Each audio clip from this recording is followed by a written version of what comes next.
Donc, ici, le texte ne dit pas si on t'aide à confesser. Si c'est écrit qu'on doit aider les gens à confesser, mais attendez, soyons sérieux, allons à la maternelle et trouvons nos enfants et on les dit, répétez après nous, Seigneur Jésus, Seigneur Jésus, faites de nous un enfant de Dieu, faites de nous un enfant. Non, vous-même vous savez que ça ne marche pas. Alors comment un Dieu comme vous, on peut vous faire répéter des paroles? Quelqu'un qui réfléchit, on te fait répéter, répète après moi. Où est-ce que tu as vu une chose pareille? Tu avais fait ça avant. C'est la preuve que tu es aveugle et bon pour l'enfer. Bon pour l'enfer. Donc, si tu confesses de ta bouche le Seigneur Jésus, et si tu crois dans ton cœur, comment faire pour confesser de sa bouche? Nous avons 2 Corinthiens 4, verset 13. Et comme nous avons le même esprit de foi qui est exprimé dans cette parole de l'Écriture, j'ai cru, c'est pourquoi j'ai parlé. Alors nous aussi, nous croyons, et c'est pour cela que nous parlons. C'est-à-dire, c'est parce que j'ai cru que je parle. Ce n'est pas que je parle pour croire. Non, la foi ne vient pas en parlant. Non, j'ai cru, c'est pourquoi je parle. Et c'est pour ça que le Seigneur a dit dans Romains 10, 14, comment donc invoqueront-ils celui en qui ils n'ont pas cru? Et comment croiront-ils en celui dont ils n'ont pas entendu parler? Et comment entendront-ils parler s'il n'y a personne qui prêche? Donc on prêche jusqu'à ce que vous êtes sauvés. Et on est sauvé pendant la prédication. Et quand on ferme la Bible parce qu'on a fini de prêcher, et vous vous levez parce que vous êtes dans la joie, et vous confessez que vous êtes sauvés. Il n'y a rien d'autre.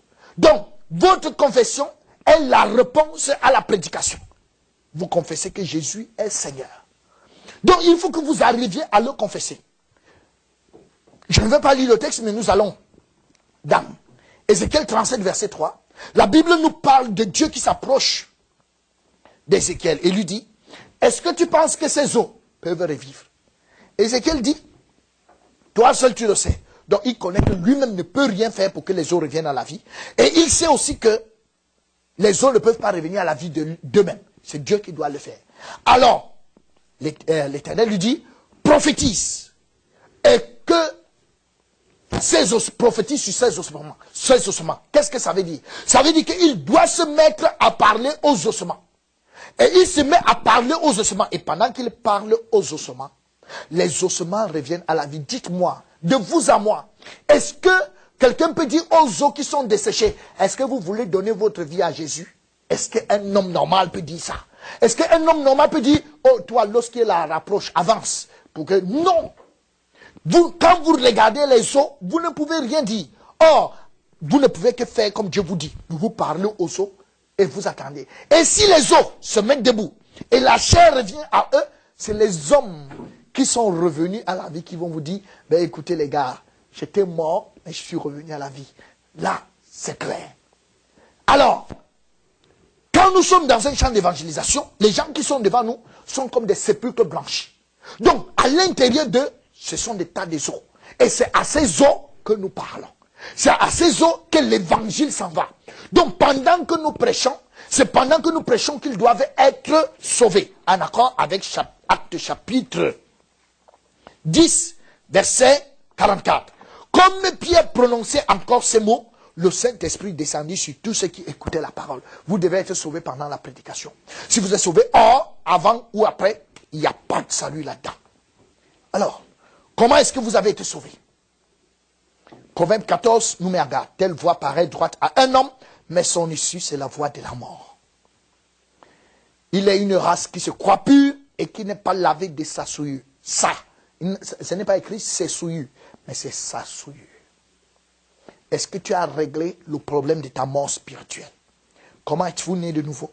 Comment avez-vous été sauvé? Et comment êtes-vous devenu enfant de Dieu? Comment expliquez-vous votre salut? Alors, je vais conclure en disant ceci. Comment être sauvé? Nous avons Luc chapitre 16, verset 27. Le riche dit, je te prie donc, Père Abraham, d'envoyer Lazare dans la maison de mon père. Car j'ai 5 frères. C'est pour qu'il leur atteste ces choses, afin qu'ils ne viennent pas aussi dans ce lieu de tourment. Abraham répondit, ils ont Moïse et les prophètes qui les écoutent. Éphésiens chapitre 2, verset 8, c'est bien écrit. C'est par la grâce que vous êtes sauvés. Et on donne le moyen. Quel moyen? Par le moyen de la foi. par le moyen de la foi, pas par le moyen de la prière, pas par le moyen de la répétition, pas par le moyen de donner sa vie. Non, on a dit par la foi. Et la foi vient d'où? La foi vient en écoutant. Romains 10, verset 17. Donc on est sauvé en écoutant. On s'assoit et on écoute. Et Dieu nous sauve pendant que nous écoutons. C'est pour ça que l'homme riche qui appelait Père Abraham en enfer dit à Abraham, envoie, il faut que Lazare ressuscite pour qu'il aille chez mes frères. Il dit, non, ce n'est pas un problème de résurrection. Il n'y a pas besoin d'un miracle. Ils ont Moïse et les prophètes. Oh, Moïse et les prophètes n'étaient pas là en ce moment. Mais ils ont Moïse et les prophètes. Qu'est-ce qu'il faut qu'ils les écoutent? Oh, Moïse et les prophètes, ce n'est autre que Jean 5, verset 39. La parole de Dieu. Qu'ils les écoutent, c'est tout. Ils seront sauvés en écoutant. Et nous avons Luc chapitre 24, verset 27. Et, commençant par Moïse et par tous les prophètes, il leur expliqua dans toutes les Écritures ce qui le concernait. Il commença par Moïse et les prophètes. Moïse et les prophètes, c'est quoi? Ça là, il faut qu'on explique. Moïse et les prophètes. Parce que nous avons Abraham qui le dit, Jésus le redit, et maintenant Paul revient là-dessus. Il lui fixait un jour. Ils se sont fixés un jour, parce que ce n'est pas une affaire facile. Et plusieurs vinrent le trouver dans son logis. Paul leur annonça le royaume de Dieu en rendant témoignage et en cherchant, par la loi de Moïse et par les prophètes, à les persuader de ce qui concernait Jésus. L'entretien dura depuis le matin jusqu'au soir. Voilà Paul. Il parlait à des juifs. Oui, des juifs qui connaissent bien la loi. Mais connaissant déjà la loi, il faut qu'on prenne du matin jusqu'au soir.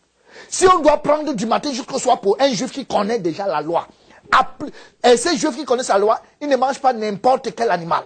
Ils ne mangent pas les animaux impurs. Ils ne mangent pas les serpents, les vipères et tout. Bon, si celui qui connaît la loi, il faut prendre du matin jusqu'au soir, à plus forte raison, un individu qui ne connaît rien, un païen qui ne connaît rien de la parole. Peut-être que ce sera 3 jours. Et vous allez me dire, ah, vraiment, et si quelqu'un veut mourir? Si quelqu'un veut mourir et que Dieu veut le sauver, le désir de Dieu de le sauver est plus grand que son désir de mourir, ou bien sa mort.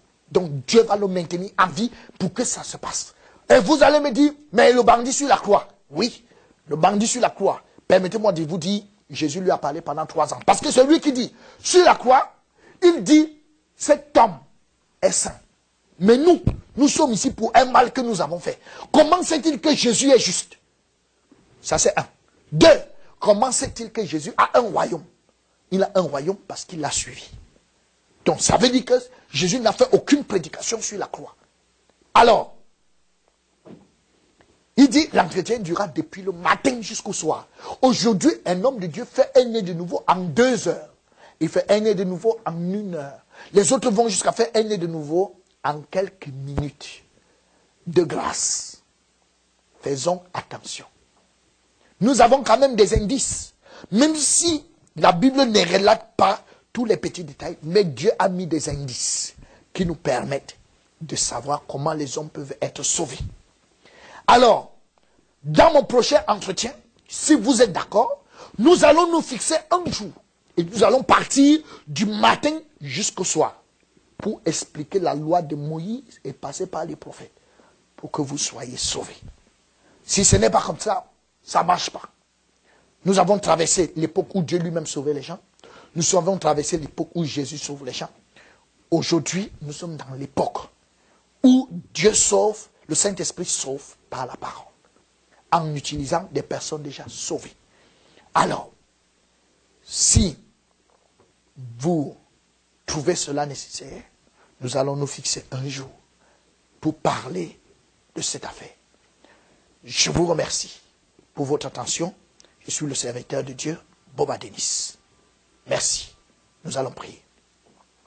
Seigneur notre Dieu et notre Père, nous voulons te dire sincèrement merci pour ces moments précieux où nous avons eu la possibilité de parler de ta part.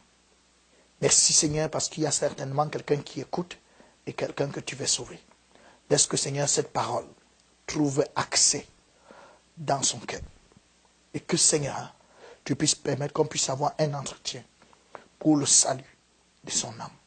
Merci Seigneur, au nom puissant de Jésus-Christ. Amen. Merci.